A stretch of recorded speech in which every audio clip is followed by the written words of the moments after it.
toute l'actualité à temps réel, sur Référence TV. Référence TV, la chaîne de l'innovation. Nous avons fait N propositions à la compagnie sucrière, au gouvernement. Parmi les propositions, un des modèles économiques que nous avions proposé à la compagnie sucrière et qui aurait permis de mettre fin définitivement à ce débat interminable, c'est de nous dire combien de tonnes, quelle est sa capacité réelle de production par an. C'est X tonnes. Mais les commerçants négocient ces X tonnes et les rachètent. Donc, l'UNACOIS remet sur la table sa proposition de racheter intégralement toute la production de la compagnie sucrière. À ce moment-là, elle sort du marché de la concurrence et ce sont les commerçants qui vont se concurrencer entre eux.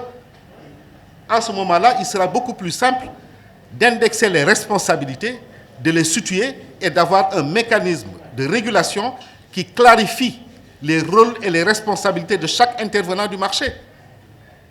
Mais quand il y a un industriel qui produit, qui importe, qui est industriel, qui est commerçant, mais c'est problématique. Sur la situation des marchés, le principal reproche, qui était un reproche récurrent, qui avait été fait aux commerçants quand on a engagé le bras de fer avec certaines grandes surfaces, c'est que les commerçants refusent de se moderniser. Et maintenant que les commerçants veulent se moderniser, l'État traîne les pieds. Vous avez vu la situation de nos marchés, leur accessibilité, notamment en saison des pluies. On me signale également que le marché de Ndoumbe Diop à Diourbel est dans la même situation. Donc nous estimons qu'il faut mettre tous les marchés du Sénégal dans un programme d'urgence, comme c'est le cas dans certains domaines. Et ça permettrait au commerce sénégalais de se renouveler, de se moderniser et de retrouver son dynamisme dans le temps. Donc voilà un peu le point de la situation. Sauf si vous n'avez pas d'autres questions précises, on peut... Le président me demande, en marge des réponses en français, de faire passer un message qui le tient à cœur. C'est suite à l'attente prolongée de ses collègues de Sandaga, en attente d'être reçus par le maire du plateau, qui se décharge sur ses adjoints. Nous estimons que ces adjoints peuvent officier à son nom. Mais il s'agit là d'un dossier crucial sur lequel il faut que le principal décideur de la commune, le responsable, monte au créneau et reçoive les commerçants. Alors nous réitérons cet appel au dialogue et à la concertation pour que le maire de la commune de Plateau, notre ami Alioune Ndoye, puisse recevoir dans les meilleurs délais les commerçants de Sandaga pour examiner avec eux les voies et moyens de leur réinstallation pour leur permettre de poursuivre leurs activités, notamment durant le mois de Ramadan. La question sur le niveau de respect des prix. Vous avez indiqué la date de signature de l'arrêté portant baisse des prix, le 12 novembre. Et pour rappel, cette disposition réglementaire a une durée de vie. À l'issue de 3 mois d'exécution, voire 6 si on le souhaite, la mesure devrait être évaluée pour voir un peu. Donc nous y sommes. C'est l'occasion peut-être de challenger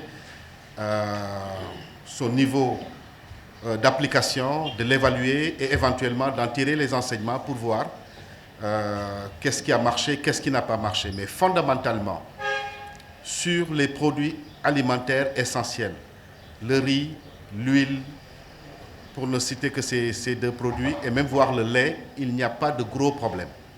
En tout cas, il n'y a pas de problème significatif d'écart de prix consistant ou de pénurie momentanée de ces denrées.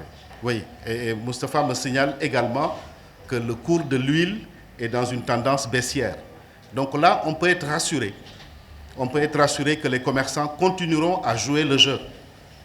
Le seul segment qui avait des difficultés à se conformer, c'était le segment de détail dans les quartiers. Et aujourd'hui, nous sommes en train de les aider pour qu'ils arrivent à avoir une plus grande capacité d'acquisition pour faire face justement au respect nécessaire à ces prix-là. Sur ces denrées-là, il n'y a pas de problème. Sur l'huile, le sucre, sur l'huile, le riz et autres, le lait. Par contre, il y a des inquiétudes sur le sucre, comme on l'a dit tout à l'heure en Wolof. On en parle partout, dans toute la presse, et nous sommes saisis de partout. Le président nous relayait ce matin qu'il a été saisi hier soir par ses homologues de Mbour et d'autres régions pour lui signaler que la pénurie de sucre commence à s'installer sérieusement. Et ce qui est paradoxal, c'est que de l'autre côté, la compagnie sucrière dit qu'elle a suffisamment de stock pour approvisionner le marché.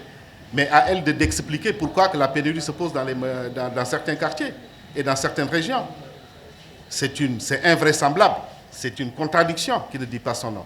Quand on a des stocks suffisants pour approvisionner le marché, en principe, s'il n'y a aucun obstacle majeur à la fluidité de la circulation, et c'est le cas en ce moment, nos régions sont joignables, la circulation est fluide, il n'y a aucune raison que les boutiques et les grossistes ne soient pas alimentés. Mais en réalité, nous estimons que c'est une pénurie qui est artificiellement planifiée par la compagnie sucrière.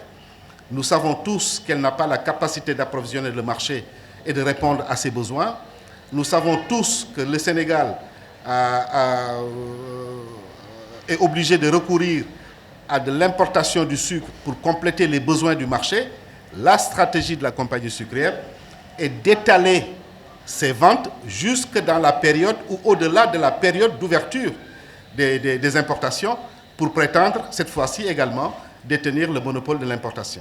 Alors, comment est-ce que dans un pays, un seul acteur veut à la fois avoir le monopole de la production parce que c'est le seul industriel, ça, nous pouvons le lui concéder, et de revendiquer également le monopole de l'importation en lieu et place des commerçants. Pour nous, c'est aberrant. Et c'est injuste. Donc, l'UNACOIS dégage ses responsabilités sur toute éventuelle pénurie de sucre et sur toute hausse aussi sur le prix du sucre. Il faut que ça soit clair. Un commerçant considère que le sucre est un produit d'appel.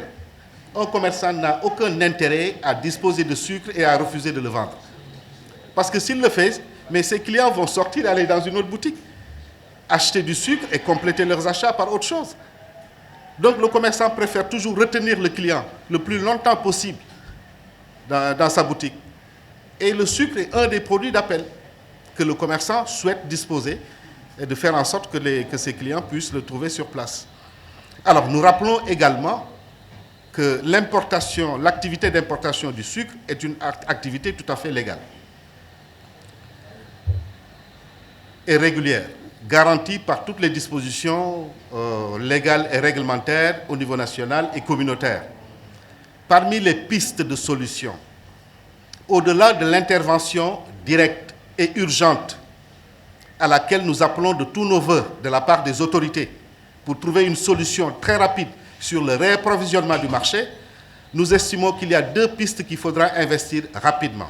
L'UNACOIS s'y est mis. La première piste, nous pensons qu'on doit dorénavant affranchir le marché d'une dépendance absolue de la compagnie sucrière et que le Sénégal doit s'aménager un stock de sécurité. On ne peut pas demander à 17 millions d'habitants de ne dépendre que d'une usine. Et s'il y a un problème dans l'usine, s'il y a un problème dans les machines, dans les installations, nos marchés prennent feu, et si l'usine prend feu, on fait quoi? Donc, il faut constituer un stock de sécurité.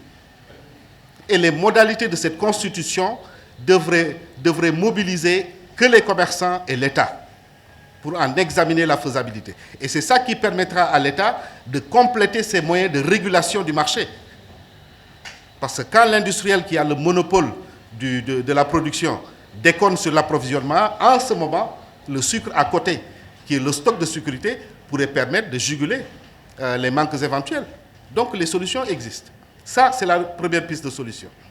La deuxième piste de solution, ça, c'est le recours légal aux juridictions. Jusque-là, nous avions un gentleman agreement avec le gouvernement. Il n'y a pas de papier signé. C'est ça le gentleman agreement.